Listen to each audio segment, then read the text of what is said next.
Welcome, everyone. I'm Daphne Rickard, Executive Director of Career and Technical Education in Fort Worth ISD, and I'm really honored to be the moderator of this summit today.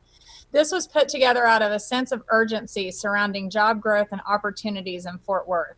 As you know, things are rapidly changing daily in this COVID-19 world.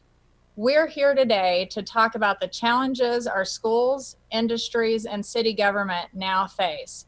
But primarily, we're here to find some answers and discover actions that we can take for building a dynamic Fort Worth workforce pipeline. We have an amazing panel. As I introduce you, can you please give a wave, starting with our Fort Worth Mayor, Betsy Price,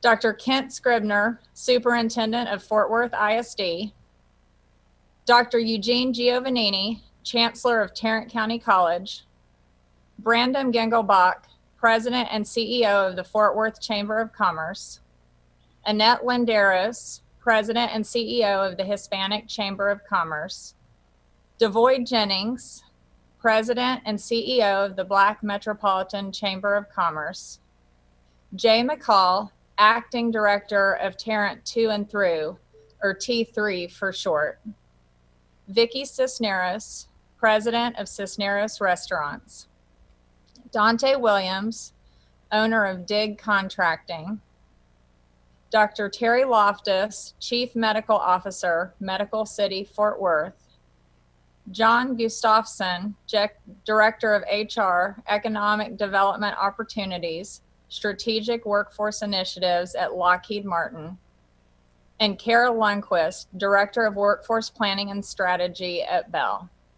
Thank you all for taking part in this exciting summit. Mayor Price, you are super focused on safety every day, and we thank you for everything you're doing for our community. You're also very much focused on our economic recovery. Can you summarize the impact of COVID-19 on our city and also address how important workforce development is in our recovery conversation? I mean, this is, as you all know, the most fluid thing we've ever seen. This morning we issued a mask order. The county judge and the mayors of the other cities, that means every commercial establishment, business owners, their employees, and their customers will have to wear a mask because our cases are spreading pretty dramatically.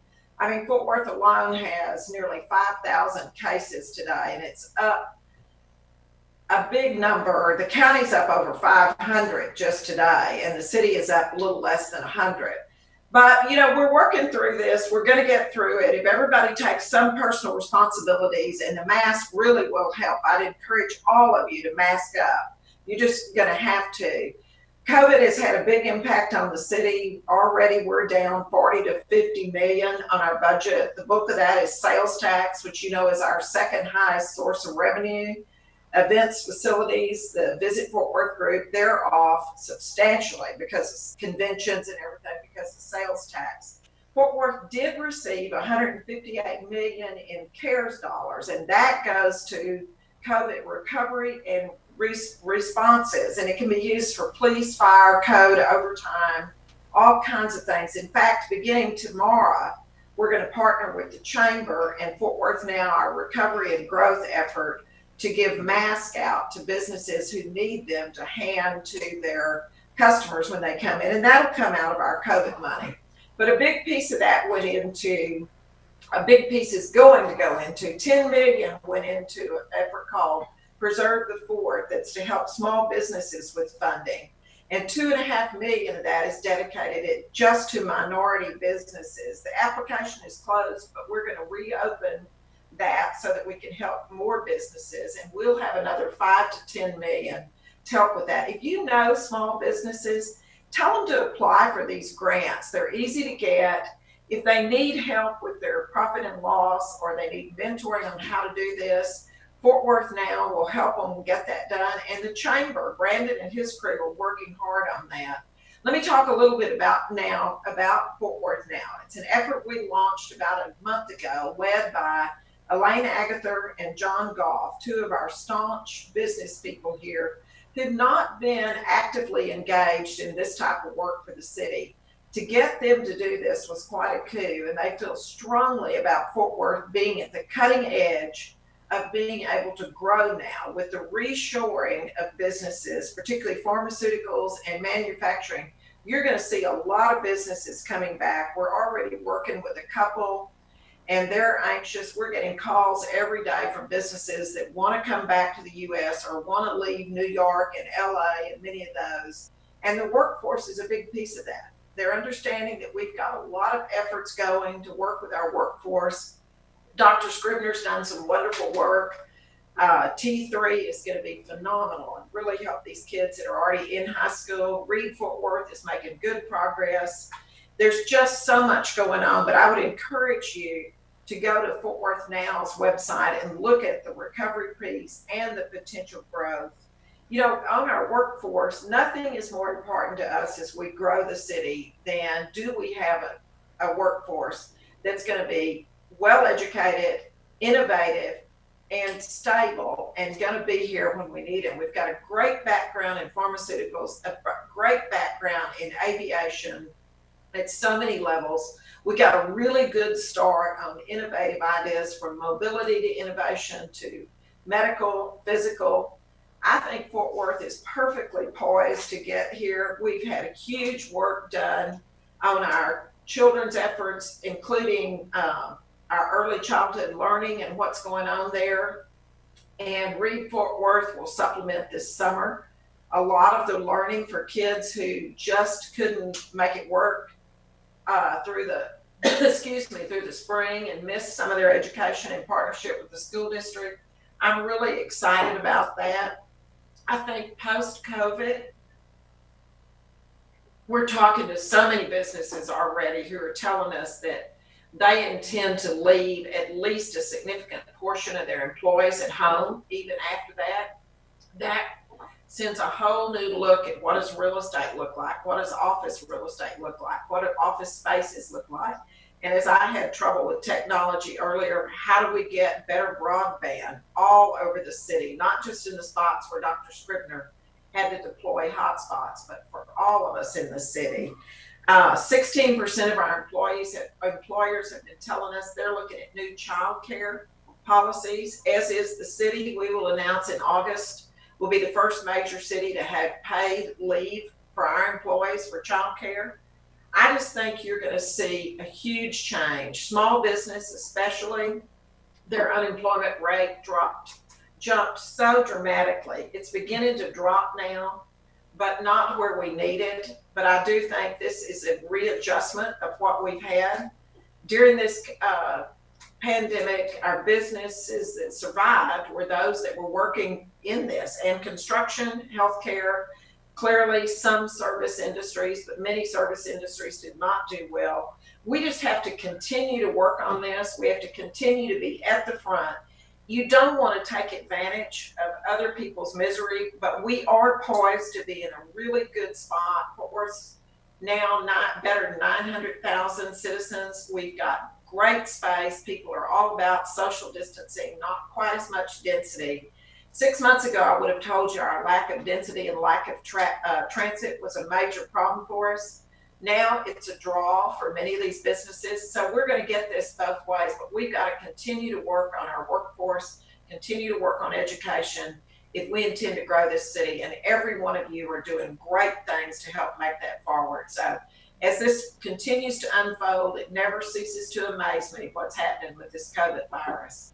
Thank you, Mayor Price. It's exciting to hear all the changes that are coming and all the great things that are happening. And like you, I encourage everyone to mask up, to stay safe, because we want the numbers to come down and not continue going up. Dr. Scribner, the impact on public education continues to be super enormous. Can we talk about how the district responded to closures and what's next for education? The mayor really led the shift in the city of Fort Worth, and the Fort Worth ISD.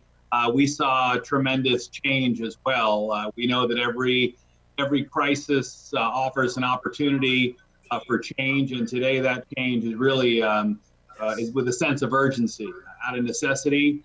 You know that our district and all districts across Texas and the nation really pivoted within a week's time from traditional in-person instruction to virtual at-home learning. We did that and responded quickly, but also not only with regard to the instructional responsibilities that we have as a school district, but also serving our student population, 83% of whom live at or below the federal poverty line. So meal distribution was an enormous responsibility for the district, breakfast and lunch. In fact, to date, the last day we had in-person school was March the 6th. Since then, we've served over 830,000 meals to students and families, anyone 18 and under in Fort Worth ISD. We delivered technology to our students and families, over 24,000 hotspots and devices to help close that digital divide. We really believe that distance learning is here to stay, and as we see with the increase in coronavirus cases here recently, there is a probability that we will be experiencing this again next semester, if not on the first day of school. Really, it's an urgent task. We are now over 20 years into the 21st century, 1/5 of the way through this century, and we need to prepare our students for the jobs that exist post-COVID world. Things are changing. The community recently approved our $750 million bond. That bond primarily went into our secondary schools, primarily our high schools, to improve technical learning environments. In every high school, our Gold Seal programs and schools of choice were other great examples of the investment there, so that we can prepare our students for success beyond high school, entering into entry-level jobs immediately after graduating high school. There's so many stories with regard to what we're doing today with media. A great one out of Southwest High School, our advanced media program. Joey McReynolds graduated from Southwest High School, went on to TCU, full scholarship, was the chief editor at their TCU student newscast right out of college. He landed a job with a major market TV. Now he's in fact in charge of multimedia productions, the whole division at Tarleton State University. Just one example of how these programs can evolve into not only a new era of education, but jobs. We're also very excited with the mayor's leadership and Chancellor Giovannini and others about our Tarrant To and Through initiative. It's a new community cradle to career effort that's very dynamic and has enormous promise. And our team is very excited again to work with Mayor Price and TCC Chancellor Dr. Giovannini. Dr. Giovannini, how has COVID-19 changed the landscape at TCC, and what happens next for you? March, way back in the middle of March seems a long time ago, but our objective then continue today, and that is one, to ensure academic continuity and learning for our students, and two, to provide the safety for our employees as well as our students. So we closed our campuses back in the middle of March. However, we moved everything onto online, and frankly, it was rather a seamless exercise in that all of our courses were already populated in a Blackboard shell, the learning management system. And most of our faculty, a good 600 of our full-time faculty, already taught online. So the transition was easy there. What also was advantage for TCC, as many of you know, we have an online campus that serves 22,000 online learners every semester. 5,000 of those take only online classes, and others will take classes with us and other institutions. Built into that online campus are programs, services to support students, their services as well as development. It was just a matter of moving resources over there in order to accommodate all of our students. So the transition was rather good. We did receive CARES money as well, in the tune of about $27 million. Most of that geared towards students, student relief, as well as providing direct payment to assist them in their time of need, delivering technologies as the ISD did as well. But also of note is Tarrant County College operates a small business development center for the Tarrant County, and it came to our knowledge most recently that center is the most active center in the entire state as it relates to the response of COVID-19. So we're very proud, to be part of that. So where we go in the future, we will open the campuses July 7th. We will continue mostly all online through the summer and through the fall. Some courses will be delivered in person that have to be delivered in person. Anything that can go online will be online. So suffice to say, most will be online, and with the same objective of academic continuity and safety of our employees. As we look towards the future and what happens next, in 2019, we want to thank the voters that approved the TCC's $825 million bond. So if you combine that with Fort Worth ISD's bond, that's more than $1.5 billion that stakeholders in this county are investing in education and workforce. And specifically, what that means to Tarrant County College is that we have some campuses like the Northwest and Southeast campuses that were built for 5,000, 6,000 students that now have 10 and 12,000 students. We need to accommodate that growth. We're becoming an older institution, and therefore we have the traditional mechanical, electrical, and plumbing needs as well. But the thing that I'm most excited about, in the last 3 years, we've engaged in a process which really, first of all, identified why we are here. And we are here as one college, 6 campuses, but one college. We're here to be student ready for the students and meet them where they're at. And then third, to serve the community. So a good deal of the bond money is going towards those objectives related to student learning inside the classroom, outside the classroom, to provide a student success model that really emphasizes a good student experience, as well as taking care of our campus, its character and its quality, and our workspace environments for our employees. And certainly one of those big components, and we have 8 of them, is high school and dual enrollment. And those continue to be very popular and continue to grow. We'll continue to invest in those. So we're looking forward to preparing students for jobs in many industries and the 4-year institutions to provide them transfer students as well. So that opportunity for the ISD and the community college to expand how we work together also is presented in the way of our early college, high school, and P-TECH programs. We have a number of those, and they're very successful in this county, and they're outstanding partnerships where students graduate from high school. We had over 400 students graduate with associate degrees, and then 2 weeks later receive their high school diploma. And so that prepares them for very, very promising futures. So thank you. Well, and it's exciting. It's especially personal to me because as a TCC alumni, I did my first 2 years of my post-secondary work at TCC. I know firsthand the impact that TCC has on lives here in Fort Worth. But combined, education is super important, but we also need our industry partners to make career and technical education successful. I'd like to talk to 2 of our biggest industry partners here in Fort Worth, Lockheed Martin and Bell, who are both extremely generous in providing opportunities for our students.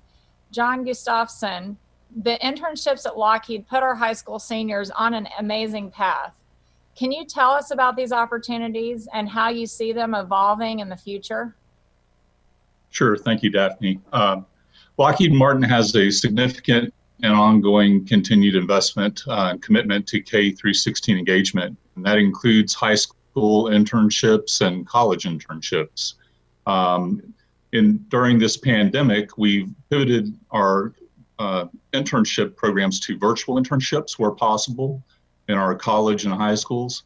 And in the Fort Worth area with our aeronautics business area, we've had 341 summer college interns. The vast majority of those are completing their assignments remotely. So we're doing a lot of telecommuting, even within our work-based learning programs. Interns are grateful for the opportunity to be able to continue and participate virtually in our virtual programming. And our leaders have done a wonderful job ensuring the challenging and meaningful work assignments in a remote virtual environment. We're entering our 6th year with the high school interns. I'm very proud of that program. 52 high school seniors will begin this year from 4 different school districts in the area, and 10 of those from the Fort Worth ISD. We have about 85% retention rate from our high school interns transitioning to college interns as we continue to invite them as they matriculate through their degree programs, and they join Lockheed Martin upon college graduation. And we again continue to hire during the pandemic with virtual hiring technology and ways to engage students and communities externally and remotely. We have hundreds of new college graduates that have started, and hundreds more that are starting over the summer months. New hires starting both virtual and on-site assignments depend on roles and that are available, and we're making those available to them. So we're giving them significant work assignments, and I'm very proud of our internship program. Thank you. Well, I know there's exciting things happening. I got to be part of the signing ceremony last year, and it was really neat to see the college students that had progressed all the way through, as well as the excitement in the high school interns. So we really appreciate everything you guys are doing. And I just wanted to ask, is that an F-35 in your background? It is. I like that. It's nice and futuristic. I love seeing what you guys are doing. I know that Bell is doing quite a few things similar, and in that same sphere as Lockheed. Kara Lundquist, can you talk about the work-based learning projects and experiences that our students are having there and how it benefits not just the students, but our whole community? Yes, so similar to Lockheed, we really, really value our employees, and especially developing that early talent pipeline. It's such a critical pipeline that for the rest of our Techstron business units that have been impacted by COVID, we actually took the vast majority of their interns and brought them to Bell for the summer so that we can continue that pipeline throughout the company. Our high school internship program is growing, and we're very excited about our partnership with you and for the P-Tech Academy on manufacturing. That is, the timing of it is perfect, and we are looking forward to employing those students in the future and helping them with their internships in the meantime. The benefits for students when they come to these internships and for the company are really quite mutual. I see like 5 different but related categories. That early assimilation and enculturation into jobs and the work environment is so critical. Typically, without these types of internships, people wouldn't have an opportunity to even see this type of work environment before the age of 22. And so by bringing them in much earlier, we can assimilate them into how to behave and what the expectations are and what the jobs that are available, so that they don't just have an opportunity to step into a career, but they will ultimately have an opportunity to broaden their career through earlier exposure. I think also equally important is we have an increased diversity earlier in our pipeline. At Bell, we promote from within at approximately an 80% rate. And so it is really critical that our pipeline always be diverse to keep it flowing correctly. From a person standpoint, I think this offers an opportunity for increased wages earlier in career, and this means years earlier for this particular population.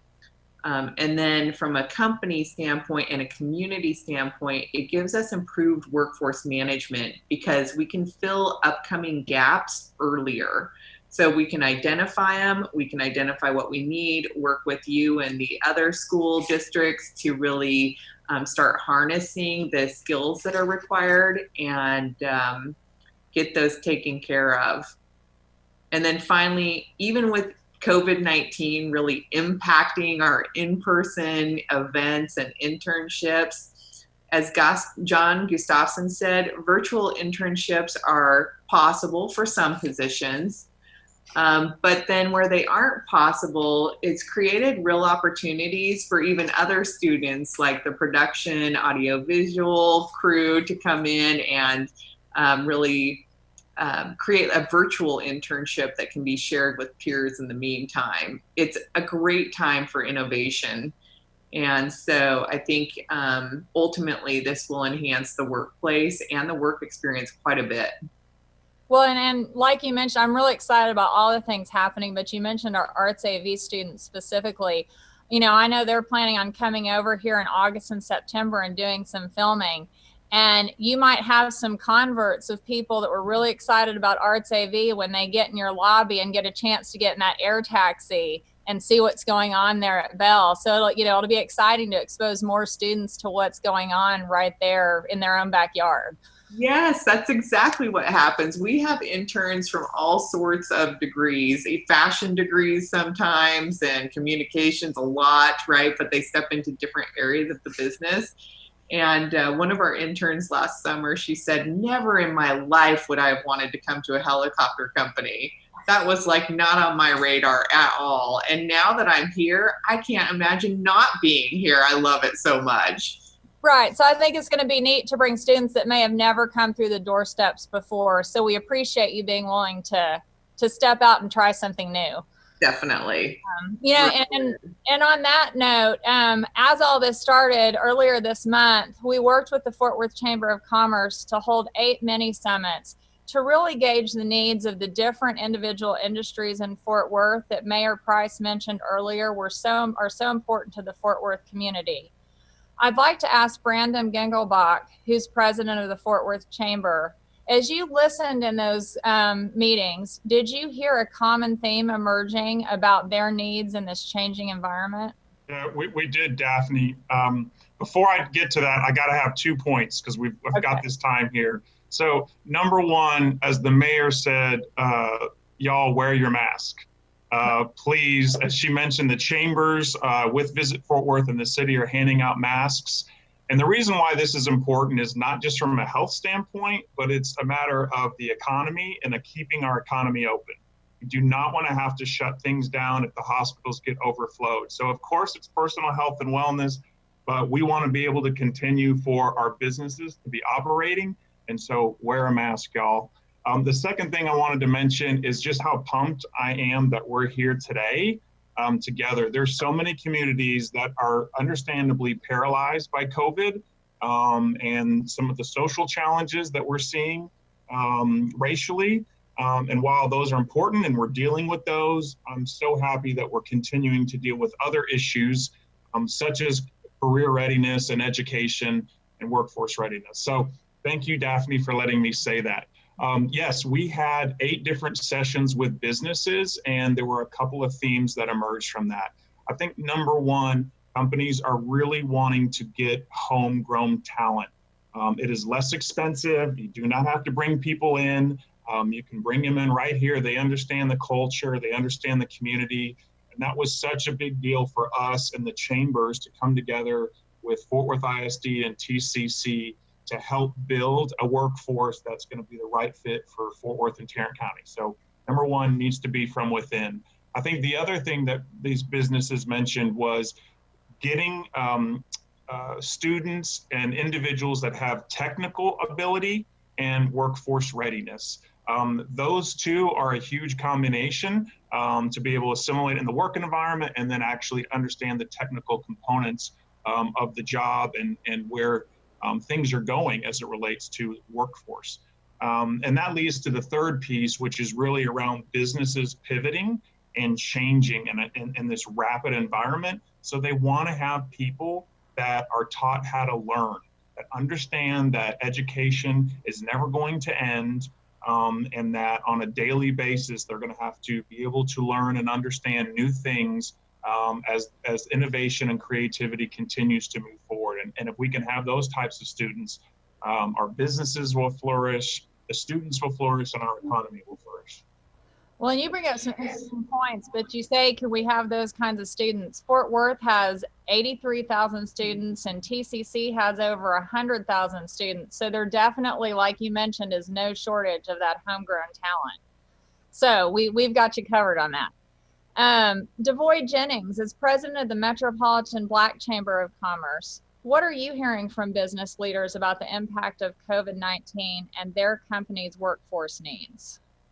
Basically, when it's a recession for some folks, it's a depression for African-American community a lot of times. And that is pretty much what has happened to our small businesses. They are very much in trouble. They are such trouble because they have small margins to start with. So we have done some positive things with the chambers and others with the city of Fort Worth, with the funding from Facebook and funding from the city itself that the mayor mentioned earlier. and got it out to these very small businesses, home-based businesses and others, so they could try to survive. We are hoping that we have a better survival rate than we think we're going to have. So it's just somewhat been devastating, and a lot of them are struggling. The talent that's needed to reinforce some of these areas, all of you have spoken about it. I'm going to deviate a little bit because I don't know the whole truth about all of it, but the other thing that affects the African-American community is unemployment. And I think the rates are probably naturally higher in some of our zip codes on the east and southeast side than other places. I know it's 13.5 right now, citywide, Tarrant County-wide, and probably higher in some of the boxes in which we are more concentrated in from an African-American perspective. So we're hoping that as you all are building out these programs, that we have an opportunity to get more people out of these siloed boxes and get them into some training opportunities that in the future can change the projection of where we see them, where they are today. The small businesses definitely need more talent into those businesses, but we need to grow some of our business folks. One thing we found out doing our opportunity to give out grants and versus loans is that even some of our small businesses, and we're going to tackle that, have some challenging opportunities, and especially on the accounting side, that we're going to begin to hope through Fort Worth Now and the chambers and others to alleviate and make them smarter than they are. But basically speaking, the small businesses are really having a challenge, the African-American business in particular, because of the margins in which they work on in the first place. But I'm looking for those type of opportunities for internships and mentorships. And really what I hope happens with the ISD, and I talked to Dr. Gina Vayner about 4 years ago, no amount of 4 years of education sometimes can change these things, but a 2-year opportunity that TCC does and others for certification. And I think that's very important now. I think if they get certification to be job ready, and that can help on alleviate some of this unemployment that we see over here and kind of make a difference in the future. But the quick and dirty of it is that these zip codes definitely need some help. And we got a team that we put together. I will mention that the chambers with the city of Fort Worth signed a memo of understanding about a year ago. And we have gotten to make that memo of understanding work in the last 2 or 3 months because of CV19, as I call it. So we're looking for a 2020 resolve. That's about it. Thank you. Well, you hit on so many important things. I love that you mentioned certifications. That's huge. It's something that both Fort Worth ISD and TCC are working on. And definitely really agree with you about making sure that every community and every zip code is lifted up, and we make sure that everybody gets the opportunities that they need to be successful. And, you know, I really hope that every single one of your businesses makes it through this and thrives on the other side of it. And I'd also like to ask Annette Landeros, the president of the Hispanic Chamber, the same question. What are you seeing and hearing about the business landscape currently? Thank you. Yeah, definitely. One thing that we are all on the same page about, and I think everyone on this call can agree with, is that this emergency, this crisis is a different one because there is no, defined end in sight. And so that uncertainty is probably what is hurting small and probably all businesses, to be honest with you, but specifically those small ones. I've had conversations one-on-one with a lot of business owners, and just the uncertainty of what to plan for. When is it going to end? When are we going to reopen? What happens if something, goes wrong with our staff? There's so many uncertainties that they're trying to balance. They're trying to operate, but also navigate. And the challenge of doing that when you're already challenged with resources and staffing, can be very overwhelming. So this right now is a very stressful time for small business owners. And also we have to remember that sometimes small businesses are family owned and family operated. So what that means is that the entire family is depending on that income. So yes, they are employers, but that is also their livelihood and their household on the line too. So what we've been trying to do is make sure that we are a open door, open phone. Actually, we're not open door right now. That's a lie. But we are an open phone call, organization that you can call us whenever you need, and we can help you navigate as best we can. But I think that this is going to be something that definitely impacts people for a long time, and is a very stressful situation. I will also say that this was a huge wake-up call for our small business community. Huge. You know what I mean? A lot of folks were operating okay, well, margins increasing slightly throughout the year. It's making some headway, learning social media to a certain extent, putting themselves out there. But this just threw a whole new wrench, and really trying to figure out how to apply for grants. I've never done that. What is a grant for, you know what I mean? Specifically, do I qualify for this type of lending or that type of lending? And as we were telling even our small business owners, do you know your banker? And if not, you have to get to know them immediately. So all of these was a huge wake-up call that it's really time to get back to the more traditional forms of business, of actually having personal relationships with the people that you depend on for your business. And so you'll find a lot of small businesses still trying to establish that while also thinking innovatively on how to market themselves. A lot of them have told us, Annette, we depend on networking. We depend on, being able to put a flyer in someone's hand about our business. And this is like a whole new ballgame when we don't have a following on social media. How do we create that following? So really trying to help folks in that sense. And I think that this is really, it's almost like we are having to cross that bridge of we have the business community that needs that talent right now, while we are trying to develop that talent as well. You know what I mean? So I think that that's where TCC and can really play a huge part in being able to provide those courses to fill in that knowledge gap that they need filled right now while we're waiting for our young champions to come and save us. And I know Dr. Scribner is working on that as well. But I do want to just also echo that now's the time for all of us to be innovative. I know that we here at the Hispanic Chamber of Commerce don't have John's F-35s or Kara's air taxis, but I can say that we have somehow managed to bring on 3 virtual interns of our own. So, and that's people who are interested in working for a chamber and helping out. And we realized that this class of graduating seniors and young college students are missing out on so much. Their school year came to an abrupt end, and we said it's up to us to think through how we cannot and the opportunities, right? Like I know it's a lot on our plate right now, but the opportunities, we have to figure out how to continue to provide them.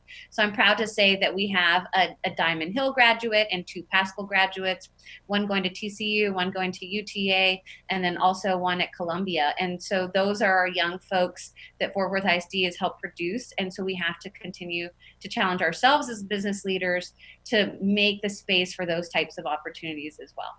And that's super exciting. I love hearing about our Fort Worth ISD grads that are doing great things like that. And I also love that you mentioned that the small business piece of it is super important. Small businesses make up such a backbone of our economy. And it's definitely something from an education perspective. We want to work closely with not just the larger businesses in the community, but really work with the small businesses to provide those internships, to provide those experiences, because those are a lot of the areas where our students are going to be working when they graduate. So definitely appreciate the things that you guys are doing. So Brandon, you mentioned that companies struggle to find employees with the right mix of skills. Can you share a little bit more with us about that?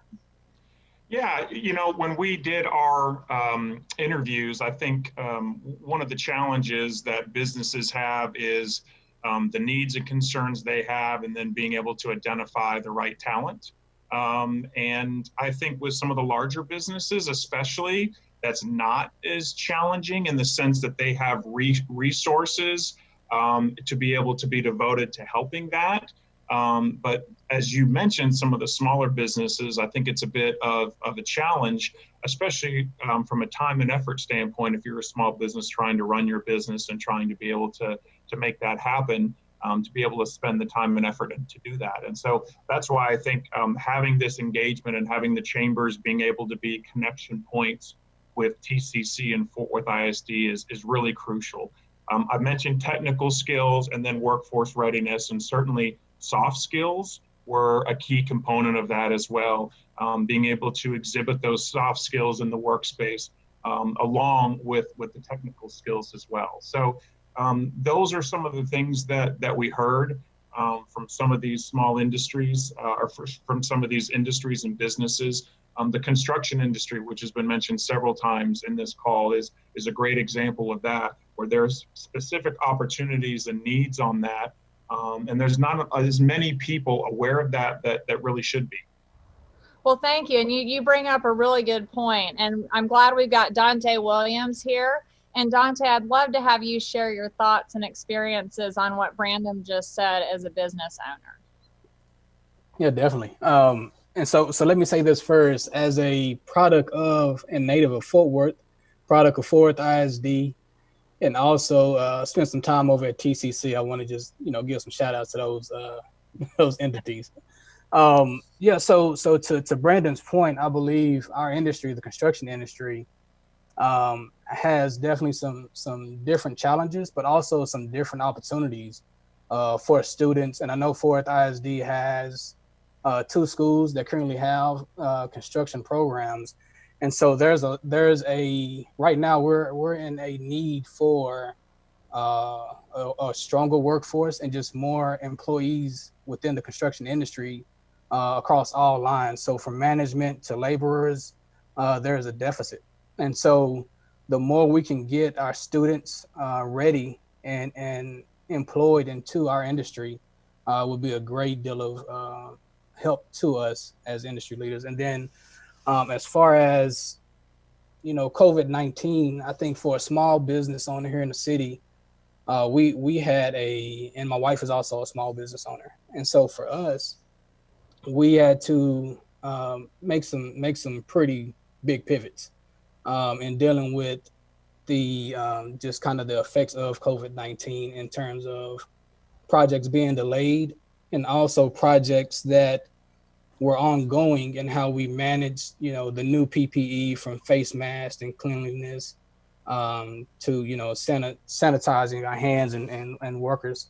And so we had to make some pivots in that. And some of what we've done is begin to look at public works. So with the city of Fort Worth, with Fort Worth ISD, and looking at trying to help with some of those minority participation numbers and increasing those numbers directly with our company and looking at some of those projects. And so I think that's a good way we can kind of start looking at, from our industry, some of these smaller Black and brown companies, minority companies, getting more into the public works and helping those numbers increase to actually impact not just the ISDs or the cities, but also the companies, and helping with those numbers, as well as with the ISDs being and TCC being a majority ISD. I think it would play drastically into the roles of those students seeing Black and brown companies kind of leading into and having some of those conversations. Well, and you bring up a lot of great points, but most importantly, I'd like to invite you and all of your colleagues in your industry, not just into our high school construction programs, but into our middle schools and into our elementary schools, so that like you mentioned, students can start thinking about it and working on those careers and aspiring to it from even our youngest pre-K students. So definitely appreciate the enthusiasm, and I'm sure we'll be talking and meeting a lot more as time goes on to make all these things happen. And this brings us to another great point, how important it is for us to really provide that student career exploration, even in our youngest kids, throughout middle school, up through high school and beyond. Dr. Scribner, can you share with us some more about the VitalLink program here in Fort Worth? Well, I'd love to, but before I do that, I just wanted to point to Dante's request that that we produce more individuals interested in construction. They certainly, it's not for a lack of trying in terms of recruiting future employees. In fact, about 2 or 3 times a week on LinkedIn, I'm notified of superintendent jobs, but they're construction superintendent jobs. So I am completely unable to fulfill those responsibilities, but I thought that was something I wanted to share. In any event, you mentioned VitalLink. What used to be a middle school program, as you pointed out, kind of exploration, really has become a district-wide initiative that provides students with work-based learning. Internships in terms of not only exposure to adults and, to Dante's point, to companies led by people of color, but to all companies, really helping students realize the importance of communication skills, not only reading, writing, and math, but technology, teamwork, problem solving. So what used to be a middle school exposure initiative now really is a district-wide through high school, preparing students, to Brandon's point, about soft skills as well. We really want our students to recognize and see themselves in a productive work setting, so that they're aware of the opportunities and gain that kind of social capital and how to interact and how to behave in a workplace. Really plant the seeds so that we can, in fact, in Fort Worth, have a successful homegrown workforce.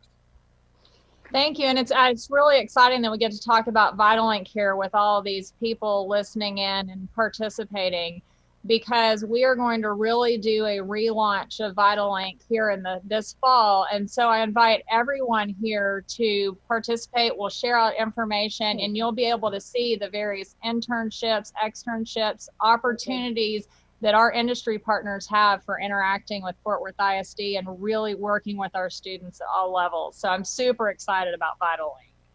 And this all, what Dr. Scribner mentioned, brings us back to what you said, Mayor Price, at the start of the discussion, really about the value of Fort Worth having a homegrown workforce. Yeah, truly, we have to have a great workforce. And for a long time, we've imported a lot of talent, and we just can't go on doing that. You can import talent, but you can't export poverty. We've got to grow our own here. We got great students. As Kent always says, they're an asset, not a problem. We need to build on that asset. Fort Worth never does anything that's just a one-size-fits-all. We do this uniquely to fit us. We're also a very young community. Our average age is 30, and we are the second largest. We have the second largest share of families in this city of any city in the U.S., and that bodes really well for us with positive changes like Tarrant 2 and Through, Read Fort Worth, many of the VitalLink, all of those. I just think it's a perfect way for us to be very comprehensive, very thorough, and very creative and innovative with how do we deliver this workforce as we see the changes that COVID has made. Who knows, the next Bill Gates or Steve Jobs may be in this class of 2022 or 2023. And we wouldn't be prouder than to have a Fort Worth student from today be that next entrepreneur that changes the world. Amen. Or they may be at TCC already. Right, exactly. And let's talk a little bit more about that, because we've heard a lot now about challenges and barriers. And Jay McCall, that's where T3, our Tarrant 2 and Through program, is focused on breaking through these barriers. Can you give us a summary of the work that you're doing? Yes, absolutely. So T3 is really designed for 2 reasons, and that's boosting the number of our students in Tarrant County, particularly Fort Worth ISD, that are enrolling in post-secondary options, and then earning some sort of post-secondary credential that allows them to access these jobs that we know they're out there.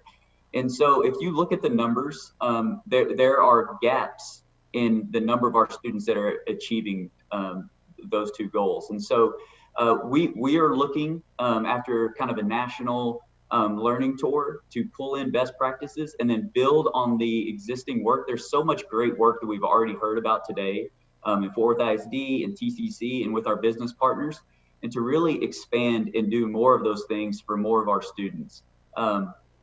at the heart of what we're trying to do is ensure that more students and families understand what options and pathways and opportunities are out there for them after they graduate, and then counsel them and make sure they have the information and understand what steps are necessary. So we've partnered with the TCU College Advising Corps. Launching this fall, we're placing an additional 30 advisors in our high schools. These are oftentimes students who came from these high schools that have recently graduated TCU and are going back to advise our students on that pathway and the steps necessary to take. And then this idea that we've all talked about today of increased industry exposure for our students starting early. They don't know what they don't know, and they oftentimes don't know that these jobs and pathways exist for them. And so it's really, T3 is about aligning these existing stakeholders, our education institutions, our business community, our philanthropic community, and making sure that the supports are there to fill these gaps that we know exist for our students. And in light of everything that's happened in 2020, we were planning on doing this anyway. The need is just intensified. And we know that the students who had the least before are in even a worse position than they were. And so we are so excited like for calls like this to really pull together and make sure that we're putting in place systems and immediate programs to assist more of our students in reaching those two goals of, graduating high school ready, entering some sort of pathway, and then earning that credential that will allow them to access these jobs. So we're really excited about it. I would love to talk to anyone more about this and lay out more details of our plan. And thank you everyone already for your partnership. And we really appreciate you, because the work that you and T3 are doing really makes sure that no student falls through the crack, no child gets left behind. And that's huge, and kind of helping be a part of that glue that's bringing all this together. It's such important work. And I know that there are several people on the call that are working closely with you. And I'd like to talk first to Dr. Giovannini, because I know you and your team have been heavily involved in this work with Jay and the rest of the T3 team. Sure. I'll talk a little bit about the value proposition here and the importance of it. The mentoring and help in navigating options for high school students can really help close the guidance and information gap to that student and their family, most importantly. Those gaps are often the reason why students don't end up at TCC, simply because of lack of mentoring and information and guidance. So students and families often, unfortunately see high school as the ultimate goal of their educational experience. And we really think T3 can help expand the vision of that education. I'm very, very excited about this. I've been in this business a long time, and I think this is very real exciting, that can have a big impact. And from a context standpoint, for the last 5 or 6 decades, 25% of the high school graduates go on to a university. And that's great, and that's good, and we hope that continues and even grows. But in this last generation, even certainly within this last 10 years, those high school students that did not go on to that university found themselves with fewer and fewer and fewer options as it relates to the workplace. And so this effort is specifically, intentfully, purposefully designed to reach those students that now find themselves in situations unlike a decade or a generation ago that had options. They need something more than a general high school education. And it's been spoken a few times, but specifically, National Skills Coalition is a group that a lot of folks rely on in terms of good data nationally when they look at jobs and site selection and things like that. They came out with their report not long ago that talked about, of the top 50 highest demand jobs in the country, 44 of them require something more than a general high school diploma, but less than a bachelor's degree. So over 80% of these jobs require something in the line that we're talking about. A well-prepared high school student, perhaps one that already has some credentialing, could go into the workplace, but if not, coming to a higher education institution like TCC to achieve that certificate, that associate degree. I had a good opportunity to chat with the Fort Worth Now leadership last week, and we spent quite a bit of time related to that reality. And that reality really needs to be understood and embraced, and TCC is very poised to deliver on that reality. So thank you. And that's really exciting. I love that you bring up that workforce need that's in between the high school diploma and the 4-year degree, because that often is something that kind of gets overlooked. And so I love that that's a focus of this. And the other piece of it I love that just gives me goosebumps is, again, that it's reaching every kid and every student in every community here in Fort Worth. And I know TCC is a huge piece of that. And Dr. Scribner, I know you and the Fort Worth team have been really involved, and you're excited about this project as well. Well, no, absolutely. And since arriving in Fort Worth, we've been talking about establishing a cradle to career solution where everyone is under the same umbrella. We started building a strong foundation. Mayor Price organized the business community and the philanthropic community around Read Fort Worth, so we can build a strong base, a strong foundation. But Fort Worth ISD is beyond that strong foundation, is focused on success for students in college, career, and community leadership beyond high school. So this concept of T3, what Jay is leading to really penetrate the organization, get into families, get in with counselors, get in with students around exposing them to post-secondary opportunities, training, careers. Fort Worth is blessed to have among the highest amount of high demand, high skilled, high paying jobs for high school graduates. And we think that we are poised to help our students benefit from those great opportunities. And it's really exciting because the career and technical programs that we have here in the district meet the need of exactly what you're talking about.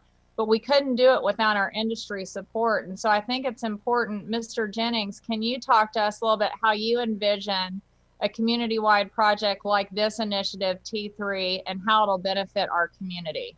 Well, definitely, because one thing it will do is create some penetration and understanding from a high school level and getting them to a career pipeline.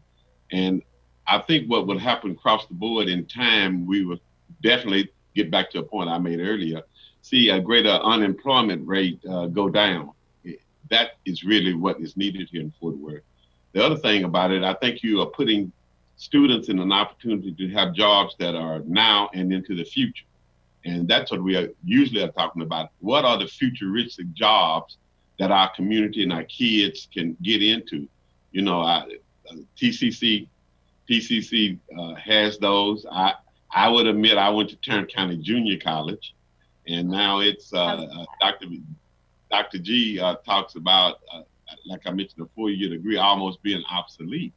So I think if we can get our parents, and this is another school issue, and I know Dr. Superintendent Scribner says this all the time. We need to get more parent engagement because they have some good courses out there. I just don't think the parents are engaged as we need to be. I heard Mr. Williams, Dante, talked about the construction program, and we went over to ODY several times trying to help get that moving. If we can get our kids into trades, and I was glad to see trades come back into the school system. For a while, they really weren't being embraced. And I think that what happens out of that is that we start looking at opportunities, longevity, less money you have to pay and have out on social justice issues that we're facing. And overall, I think it'll make a difference as to what the income level is, especially in our at-promise communities, as we call it. Well, excellent. You make some great points, and we definitely need to make sure we're involving student parents and the whole community, because it does take that whole ecosystem. Ms. Landeros, do you have a couple of thoughts about this?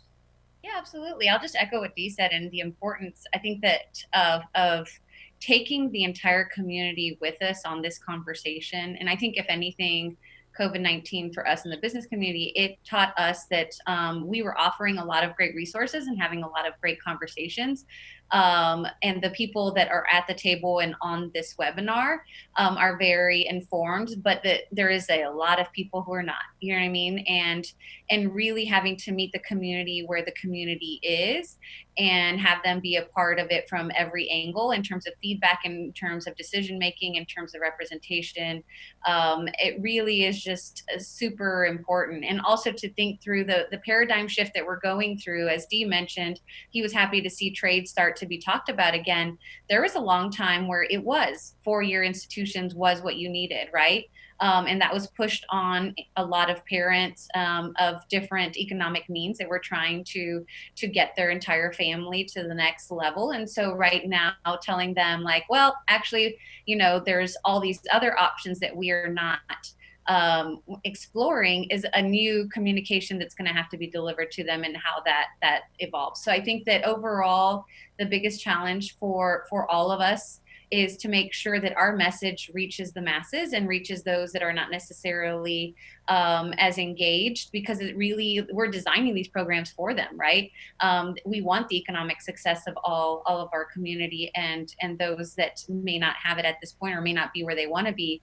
But that means that it behooves us to make sure that they're involved in the conversation and a part of this process too. Well, excellent. And this is a perfect segue to bring in some of our industry and business leaders. We have Vicki Cisneros, who's president of the Cisneros Restaurant Group. Ms. Cisneros, can you share your experience with us? Just to let you know, our industry, as everyone is aware, was hit very hard with the COVID-19.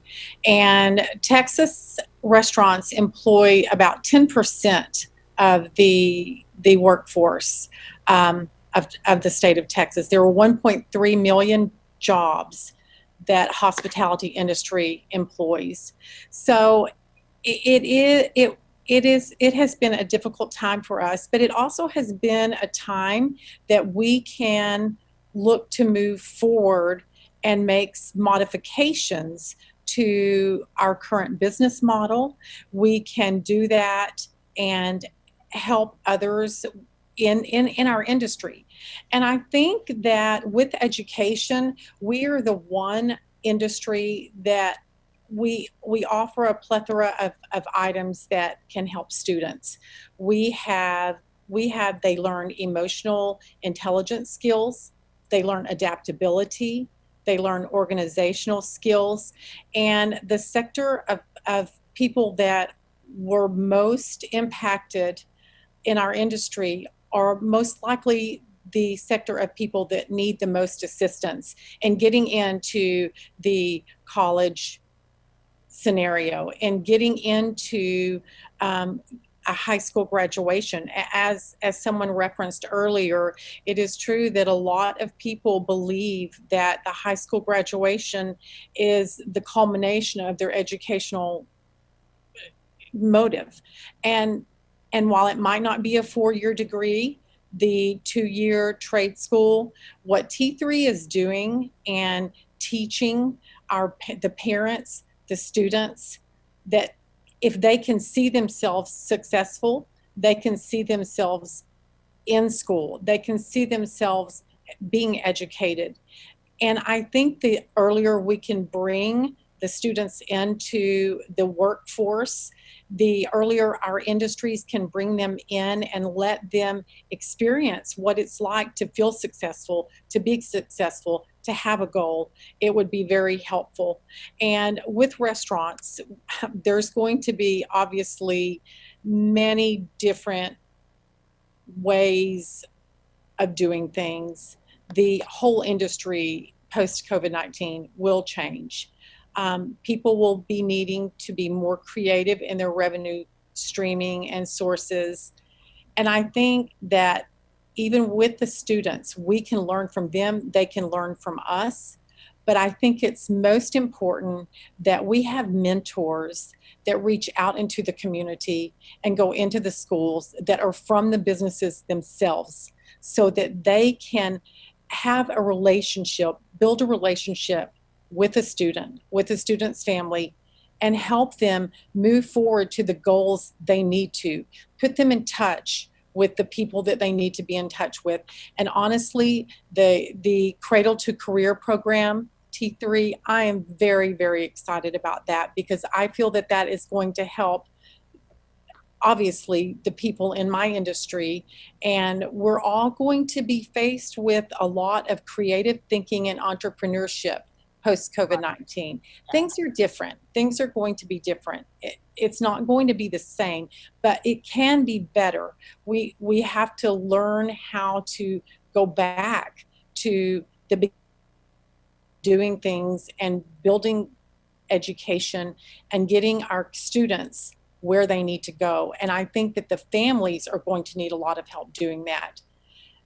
There comes hospitality industry again. We have flexible hours. The kids can come in, they can work, they can go to school. With the online learning, that's going to afford a lot of people the opportunity to work various hours and go to school. So I see some silver lining to some of this. And I think we've all had to stop and take stock of what is really important. And I think that the one thing we can offer our students in order to build our workforce in our great city, I believe it's education. That's all we can give them is education, leadership, guidance, and our commitment from whatever industry you're in, the commitment to, I'm going to take this student, I'm going to take this school, I'm going to take this person, and I'm going to stick with them for a while. Right. And you're exactly right. Education is super important, and it is really life-changing. And one of the things, and we're kind of starting to run short on time, and so before we end this, I really would like to bring in Dr. Terry Loftus, the Chief Medical Officer from Medical City Fort Worth, because just like Vicki and the restaurant groups, the healthcare industry has been on the front line and really been serving our community in this time of need. And so these are two huge industries while we've been going through something that's almost completely unprecedented. Dr. Loftus, do you feel like your industry has been changed forever by COVID-19? Yeah, and I apologize for the mask, but this is the world I live in. I mean, when you work in a hospital, this is part of the wear.